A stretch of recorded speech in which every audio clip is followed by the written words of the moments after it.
BRS ఎమ్మెల్యేలకు కేసీఆర్ నమ్మి ticket ఇస్తే వారు గెలిచాక కాంగ్రెస్లో చేరటం సరైన పద్ధతి కాదని ప్రకాష్ గౌడ్ అన్నారు. బీఆర్ఎస్ ఎమ్మెల్యేలు నమ్మక ద్రోహానికి పాల్పడుతున్నారని ఆరోపించారు. కేసీఆర్ ఎమ్మెల్యేలకు అన్ని విధాలుగా సపోర్టుగా ఉండేవారని, అది మరిచి బీఆర్ఎస్ ఎమ్మెల్యేలు మోసం చేసి కాంగ్రెస్ పార్టీకి వలసలు పోతున్నారన్నారు. గత ప్రభుత్వం ప్రవేశపెట్టిన పథకాలు మాత్రమే అమల్లో ఉన్నాయని, ప్రభుత్వం ఏర్పడి 7 నెలలు కావస్తూ ఉన్నా ఇప్పటి వరకు ఎలాంటి పథకాలు అమల్లో లేవని విమర్శించారు.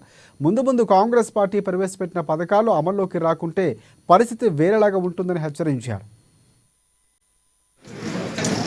బలహీనపడితే బీఆర్ఎస్ పార్టీ బలహీనపడ్డదనే ఒక ఆలోచనలోనే ఈ ఎమ్మెల్యేలు తీసుకుపోయే ఒక ప్రయత్నం చేస్తున్నది కాంగ్రెస్ పార్టీ, ఇప్పుడున్న ముఖ్యమంత్రి గారు. కానీ ఎమ్మెల్యేలు పోయినంత మాత్రాన ప్రజల అభిమానం పోదు, ఎమ్మెల్యేలు పోయినంత మాత్రాన పార్టీలు బలహీనపడవు అనే ఉదాహరణలు చాలా ఉన్నాయి. అట్లాంటి ఉదాహరణలు మీరు చాలా చెప్పగలుగుతారు కూడా. ఈ రోజు కూడా నేను చెప్తున్నా, కేసీఆర్ గారు బీఆర్ఎస్ పార్టీ తెలంగాణ ప్రాంతానికి కవచం లాంటిది. విచిత్రమైన పరిస్థితి ఈ రోజు తెలంగాణ నెలకొన్నది.